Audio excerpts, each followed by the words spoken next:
Alors moi, je vais vous parler de l'entrepreneuriat, de l'innovation et des sentiers battus. Je vais vous poser la question, qui sont d'après vous les gens qui ont construit notre pays, la Tunisie? Sont-ils les conquérants de l'époque de Carthage, ceux de l'époque des Arabes, quand ils ont envahi notre région, ou sont-ils les personnes qui ont réussi à avoir l'indépendance, à nous ramener l'indépendance? Ou, enfin, sont-ils les entrepreneurs, hommes et femmes, des milliers d'entrepreneurs qui ont osé et qui ont innové? Pour moi, c'est évident. Ce sont les entrepreneurs.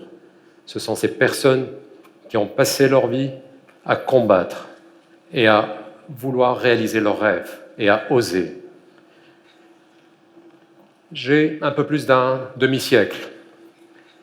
Mais d'après Google, je suis encore très jeune, puisqu'apparemment on va vivre jusqu'à 120, 150 ans, donc j'ai encore de l'avenir devant moi.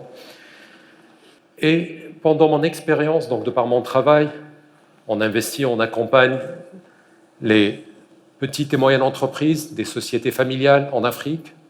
Ça m'a permis quand même de côtoyer des milliers d'entrepreneurs. Les entrepreneurs en Afrique, mais ailleurs, mais surtout en Afrique, je vais me concentrer sur ce sujet. Ces entrepreneurs m'ont appris à être humble, tout d'abord, l'humanisme, mais aussi à mieux apprécier les valeurs de l'entrepreneuriat. Je vais donc partager avec vous quelques exemples.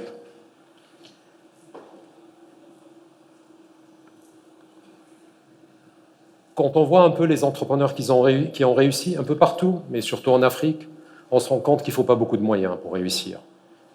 Il faut oser et il faut sortir des sentiers battus. C'est ça les deux messages.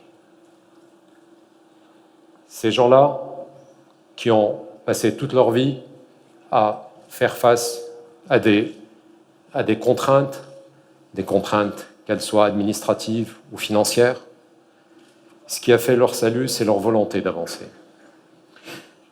Je vais partager avec vous l'histoire de trois hommes que j'ai connus, que j'ai côtoyés, il y a un peu plus, enfin pratiquement 2 décennies maintenant, et qui sont venus nous voir, je dis nous, donc nous trois les fondateurs d'Afrique Invest, qui est ma société, et qui avaient l'idée folle de vouloir mettre en place une école d'ingénieurs, encore une école d'ingénieurs. Alors leur idée était vraiment de former des ingénieurs différemment, c'est-à-dire de prendre des bacheliers d'un niveau acceptable et d'en faire d'excellents ingénieurs. Il leur a appris l'ouverture d'esprit, mais aussi un équilibre entre les hard et les soft skills, ce qui leur a permis aujourd'hui de sortir des milliers d'ingénieurs. Ces ingénieurs sont employés sans aucun problème et surtout qui sont formés selon les besoins du marché local et international. Je vais vous parler de mon expérience personnelle. Quand on a commencé en 93-94, on était 3 personnes. On était ambitieux, comme tous les jeunes, on avait un rêve fou. Et donc on a commencé avec une société avec un capital très modique, un peu moins de 10 000 $.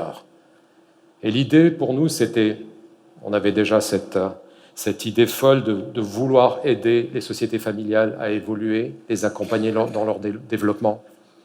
Et donc de mettre en place un fonds d'investissement qui pourrait les accompagner de 100 millions $. Mais malheureusement, la réalité nous a très vite rattrapés, comme toujours. Et on a dû revoir nos ambitions à la baisse.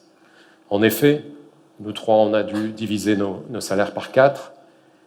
Et la nouveauté, c'est qu'on a décidé d'ouvrir le capital de notre entreprise à nos employés et partenaires.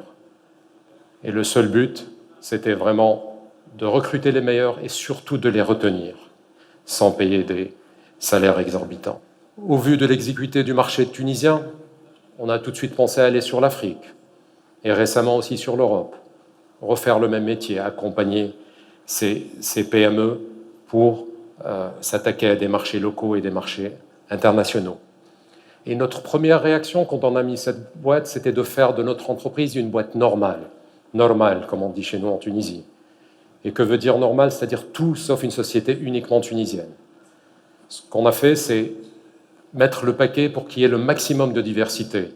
Diversité en termes de nationalité, en termes de profil, mais aussi en termes de genre.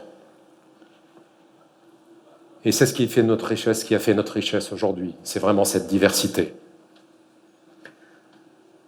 On a aujourd'hui une équipe d'une centaine de personnes à peu près, avec 12 nationalités, des Ivoiriens, des Kenyans, des Nigérians, des Hollandais, des Français, des Marocains, des Algériens, bien sûr des Tunisiens, et même des Bosniaques et des Chinois. Une autre leçon que j'ai apprise, c'est aussi de pouvoir naviguer entre les lois et l'innovation. Malheureusement, pas mal de personnes, et surtout, malheureusement, je dois le dire, dans notre pays, la Tunisie, notre chère Tunisie, et on le voit tout le temps, surtout depuis la Révolution, on attend à ce qu'on nous aide, à ce qu'on nous assiste. On est toujours en train de demander des choses et on ne connaît pas nos devoirs. Eh bien, ce que j'ai vu, moi, de par mon expérience, c'est qu'il faut savoir naviguer. Il ne faut pas attendre que les autorités vous aident. Il ne faut pas attendre que les lois sont là. Pour la simple raison que quand les lois sont là, il est déjà trop tard. Parce qu'il y a quelqu'un qui est passé avant vous qui a innové. Et je vais prendre l'exemple d'un success story très connu en Afrique. C'est le M-Pesa. Donc c'est le mobile payment, ou la monnaie mobile, comme on le dit. Alors, cette personne, qui s'appelle Michael Joseph, a eu l'idée d'aller sur un marché qui est le Kenya, où il n'y a pas de régulation. Et donc, il a dû négocier avec les autorités pour pouvoir offrir son produit à tous les Kenyans. Aujourd'hui, c'est un produit qui est utilisé dans tous les services et dans tous les secteurs, l'agriculture, la santé, l'éducation. Aujourd'hui, plus de 80% des Kenyans ont accès à ce service. Nous-mêmes, quand on a commencé dans les années 90, il n'y avait pas de loi pour réguler les investissements. On a dû travailler avec les autorités locales, en Tunisie, mais aussi en Afrique, pour mettre en place le cadre qu'il fallait pour pouvoir réaliser nos investissements et aider, encore une fois, ces sociétés familiales et les petites et moyennes entreprises. Alors, je n'ai fait que parler de l'Afrique et des Africains. J'ai envie de vous poser une question, chère audience. Combien dans cette salle vous êtes des Maghrébins ? Les mains, allez. Il n'y en a pas ? Tous. Tous ? Non, j'espère quand même. Alors, parmi ces Maghrébins, combien de personnes ont déjà été en Afrique ?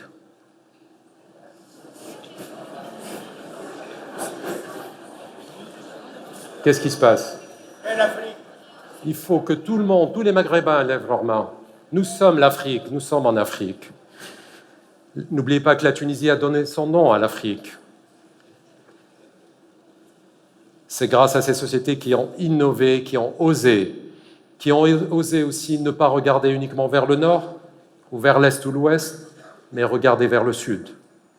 Ces sociétés qui se sont développées avec les moyens à bord, sans rien de plus, et qui ont réussi à naviguer entre ces lois. Ces sociétés-là doivent aller vers le sud, vers notre continent, l'Afrique. Alors, le message que je voudrais vous faire passer, c'est allez-y, osez. Il faut entreprendre et il faut suivre le chemin qui mène vers le sud, vers notre cher continent, qui est, et vous le savez tous, si vous ne le savez pas, je vous l'apprends, le nouveau monde du XXIe siècle. Je vous remercie.